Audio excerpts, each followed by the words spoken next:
You worked hard, you earned that raise. You felt that little thrill of progress, of being recognized, but then it vanished. Swallowed whole by a minimum wage hike that suddenly put new hires, fresh off the street, at the exact same pay level as you.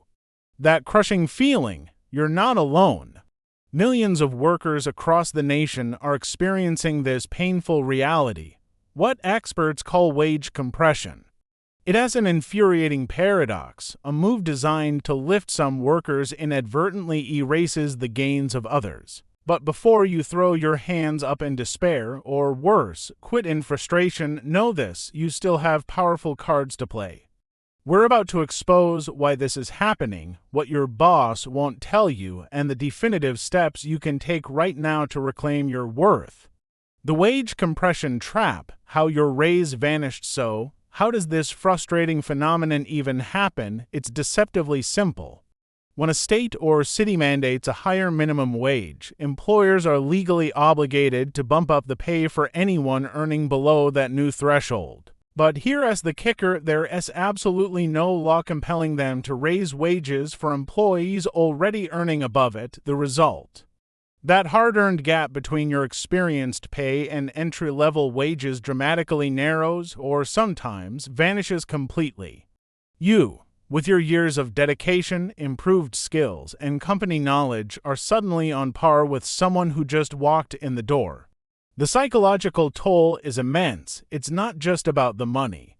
It's about feeling undervalued, unappreciated, and demoralized. That sense of progression, the incentive to strive for more, simply evaporates. From the employer's perspective, they're suddenly facing a higher operating cost. While they're forced to raise the bottom, they're not legally bound to maintain internal pay equity, leading to this unintended consequence where your raise essentially got absorbed by new minimum wage requirements. But understanding this dynamic is just the first step. You need to assess your true power. Beyond the paycheck, proving your indispensable value. Before you even think about approaching your employer again, you need to conduct an honest, ruthless assessment of your true value. Don't just think you're valuable, prove it.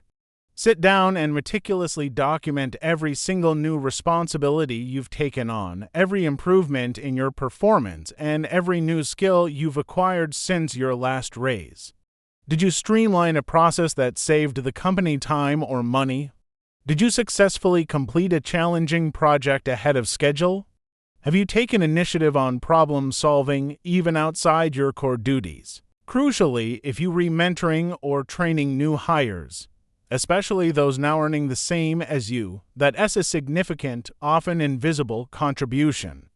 This isn't just about your work, it is about the invaluable time and effort you invest in building the company's future workforce. Quantify this. How many hours do you spend training?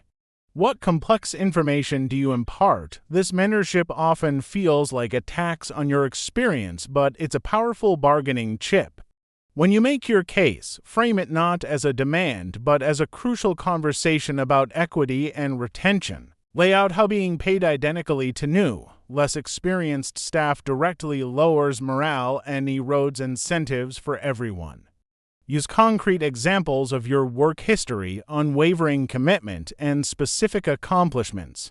If you're open to expanding your responsibilities or cross-training in new areas, offer that proactively. Keep your tone constructive, professional, and upbeat. Remember, this isn't a confrontation. It's a negotiation to ensure your compensation truly reflects your indispensable value to the company. The art of the non-monetary win, perks when pay stalls. Sometimes, despite your best efforts and compelling arguments, your employer might still claim there's no room in the budget for a direct pay bump. This doesn't mean the conversation is over. It's time to shift gears and strategically negotiate for non-salary perks. Employers are often more amenable to these because they might represent a lower immediate cash outlay, or they can be framed as an investment in your well-being or future skill set. Think creatively. Can you negotiate for more flexible hours that improve your work-life balance? Perhaps a shorter work week or the ability to adjust your start and end times. Could you get additional paid time off PTO, allowing for much-needed rest or personal time without sacrificing income? For professional growth, ask about education reimbursement for courses or certifications that directly benefit both you and the company. The shift to remote work has opened up new possibilities. Could you negotiate remote work options for a few days a week, saving you commuting time and costs? Or perhaps access to opportunities for advancement and professional development within the company, even if a direct promotion isn't immediate. While these benefits don't put more cash in your immediate pocket, they significantly enhance your overall job satisfaction, improve your quality of life, and contribute to your long-term career value. Ascending the ladder, internal mobility strategies. A flat no from your immediate manager doesn't mean your career growth within the company has hit a brick wall. It's time to look for internal advancement opportunities. Many organizations, especially larger ones, have established promotion tracks or entirely different departments where your skills could be highly valued. Don't wait for these opportunities to be handed to you. Actively investigate internal job boards, connect with managers in other departments, and express your interest in new roles. If you can identify a lateral move to a different department that comes with higher pay, or apply for a supervisory role that naturally commands a better salary, your proactive attitude will be noticed. Management might see your initiative as a way to address your wage concerns without directly battling you over your current position as pay. It's about demonstrating your ambition and value in a new light, showing that you're committed to growing with the company, even if it means changing roles. The outside play. Leveraging the job market while exhausting all internal options. It's also crucial to keep a sharp eye on the external job market. This isn't about giving up, it's about gaining critical information and potentially significant leverage. You need to understand what your skills and experience are truly worth right now in your current industry and location. Utilize powerful online job sites like Glassdoor, Payscale, Indeed, and LinkedIn. Search for roles similar to yours or even slightly above to get a clear picture of salary ranges being offered elsewhere. Pay close attention to companies in your area that are actively hiring for positions matching your qualifications. If multiple employers are offering significantly better pay for comparable work, that data becomes an invaluable asset. You can use this information discreetly and professionally in any future discussions with your current employer. And remember, there's absolutely nothing stopping you from applying elsewhere. Securing an actual job offer from a competing company can be the ultimate bargaining chip, forcing your current employer to reconsider their stance or risk losing you entirely. Collective power, unions, and labor advocacy. For many, the idea of fighting for better wages individually can feel overwhelming. This is where the power of collective action comes into play. Unions are specifically designed to address issues like wage compression, often negotiating contracts that include automatic proportional raises when minimum wages increase.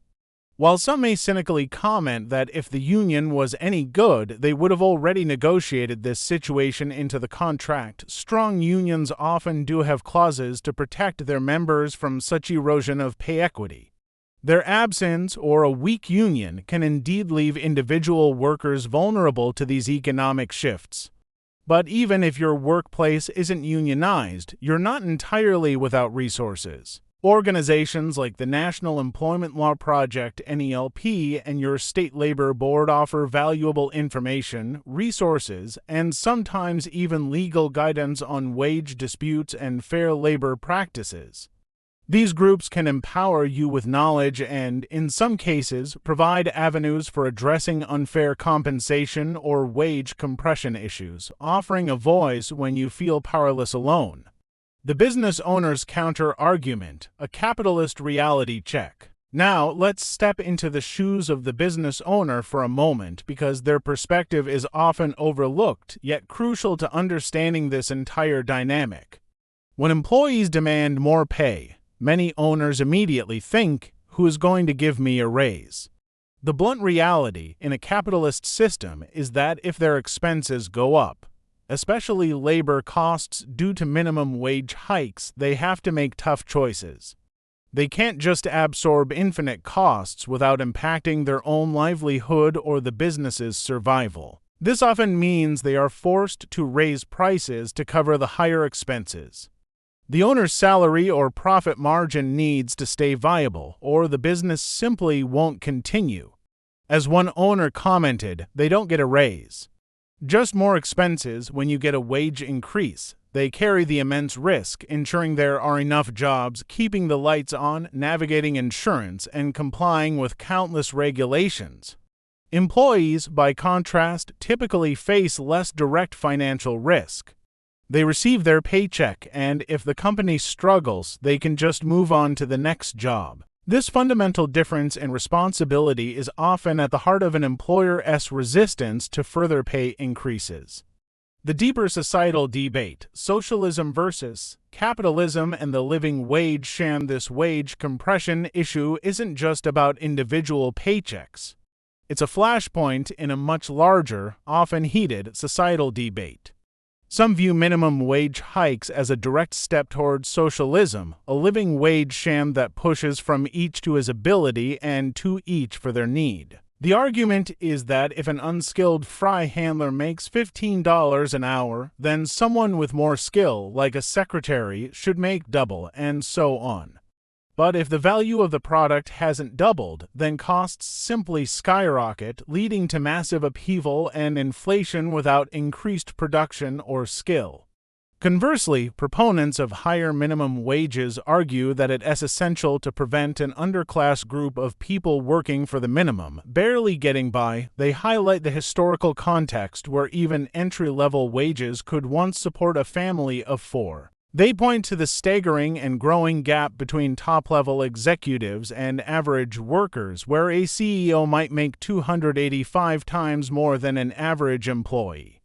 This disparity, they argue, is disgusting and proves the money never flows downhill. The debate is further complicated by controversial claims about market pressures. Some comments point to automation, H-1B visa holders, and outsourcing as factors that undercut our wage and replace our people. Others, with less polite phrasing, assert that an oversupply of cheap unskilled labor, sometimes attributed to undocumented workers, also keeps wages artificially low. These are highly charged, speculative claims, but they reflect a deep vein of public frustration and suspicion about the broader forces shaping the modern labor market. Regardless of one's political stance, it's clear that the minimum wage debate is inextricably linked to these deeper, often uncomfortable, conversations about economic justice, corporate responsibility, and the future of work. The final ultimatum, knowing when to walk away after exhausting every possible avenue, proving your value, negotiating for non-monetary benefits, seeking internal advancement, and leveraging external job market data, you might still find your employer unwilling to budge. If your pay remains stagnant and your opportunities for growth are truly blocked in your current role, then it's time for the ultimate strategic move: explore other opportunities outside the company. This isn't a failure, it's a necessary step towards valuing your own worth. The job market in many sectors remains robust, particularly for experienced workers who demonstrate reliability and commitment. You've earned your skills, you show up, and you contribute. You deserve to be fairly compensated at a wage rate that genuinely reflects your value and experience in the current economic landscape.